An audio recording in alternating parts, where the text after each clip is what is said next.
One thing I encourage piano roadmap members to do often is record themselves. This is the number one way to improve your musicianship, your ear, confidence, and overall progress. But it can be tricky to get a decent recording with just your phone. I've seen a lot of videos that don't really do a performance justice, whether it's the sound quality or framing of the pianist. So today I'm going to show you all the ways that I record myself, which really is like 5 levels of recording. Sometimes I just use my phone, and other times I use my phone with multiple other recording tools. How to best record yourself is a question I get a lot, and while I'm definitely not an audio/video expert, I do it every week. So I thought I'd show you how I set up depending on the situation and how much time I have. And I'll also put links of all the gear that I use in the description, as well as other suggestions to use.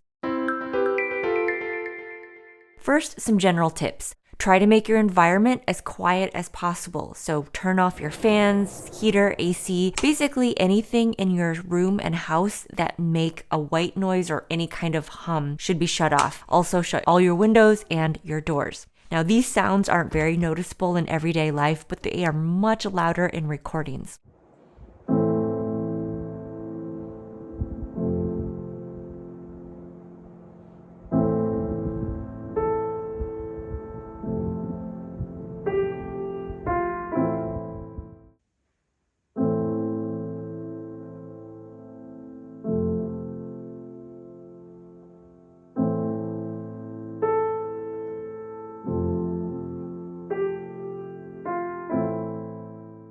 When you do your test shots, play a few measures of your softest and loudest sections to test the audio. Experiment with the distance of your camera or microphone to the instrument, because being farther away from the piano will capture more room noise, and being very close tends to be a more intimate sound, but you also capture a lot of mechanical sounds.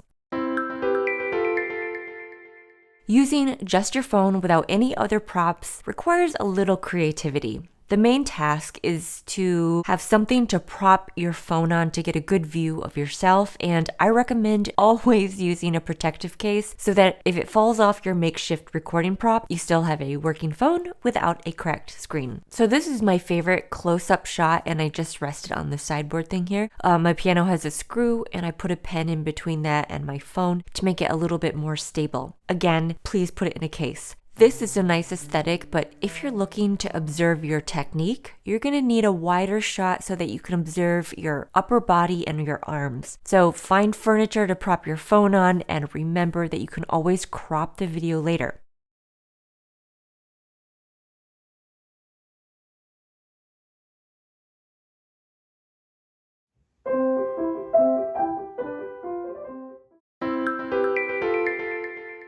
To get an overlooking shot of your hands using a tripod with a phone mount. You won't be able to get directly over, but more like you're looking over the side of somebody. The one I use is super lightweight, I think just over 3 pounds, and it's really quick and easy to make adjustments. You'll also need a phone mount to put your phone in, and you can adjust to landscape or portrait mode. You'll have lots of shot options like side over head,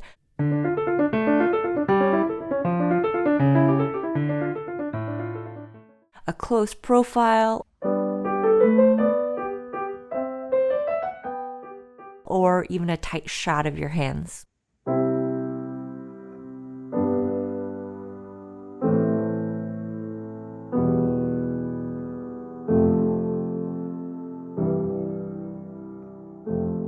Before you use your tripod, make sure to learn how all the adjustable components work so you have an idea of what is possible as far as shots go, and always make sure that the legs are level. Having something lightweight, which is often marketed as travel tripods, is really handy because they're easy to pull out and put away in case you don't want it sitting out all the time, like mine do. If you absolutely don't want to purchase a tripod, an alternative is a selfie stick with a tripod stand. These are very inexpensive, but to be honest, the quality is very cheap. I was going to show you my selfie stick, but of course I lost it somewhere because I never use it because it's kind of cheap. But it's basically like this, just a teeny plastic tripod with the plastic stick, and then you can put your phone on top. But especially if you have a case in it, it will just wobble around. It's really not ideal. Adding a boom to your setup allows you to get that great fully overhead shot that's high enough to capture the entire span of the keyboard.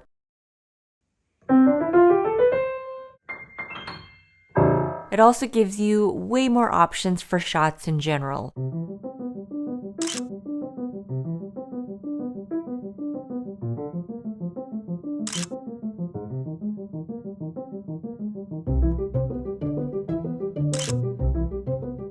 When setting up the overhead view, make sure to use your phone leveler if you have one to get that straight shot.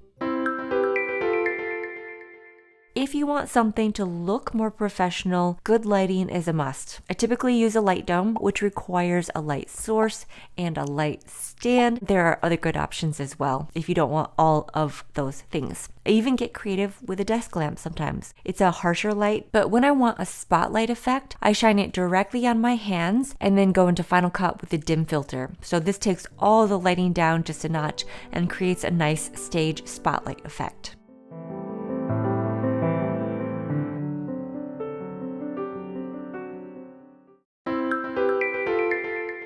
Adding a decent external mic will elevate your recording the most. So some of you might want to have this as your first upgrade from the phone rather than even a tripod. Phone cameras are incredible, but the audio still kind of sucks. External mics cut way down on room noise and help bring out the true beauty of the piano in your recording. So an audio pro set up my piano mics using 2 Josephsons so I could get a stereo recording. And he says, and I quote, "If you have a high-end piano and room, Omni microphones tend to sound more realistic, but in lower quality rooms, go for cardioids." Good options for those types of mics and the ones that I used are linked in the description. But if you have any questions about high quality pro recordings, comment below and I'm happy to pass those along to him. Then you'll also need microphone cables and some kind of audio interface. So I use this Tascam, but it's now discontinued. I also use this Tascam, which is an interface that you can use with a DAW like Logic or GarageBand. Using a DAW is nice because you can kind of put a cherry on top of your recording with some nice reverb or EQ, which again enhances the sound of your instrument. There are free digital audio workstations that you can download to your computer for Mac or for PC. I also use shock mounts and mic clamps for the microphones inside the piano to make sure the vibrations don't affect the recording in a negative way. Of course, it's all linked below, along with a quick guide article on how to set up mics to record your piano. If a detailed lesson on pro audio recording setup is interesting to you, let me know because that can be arranged.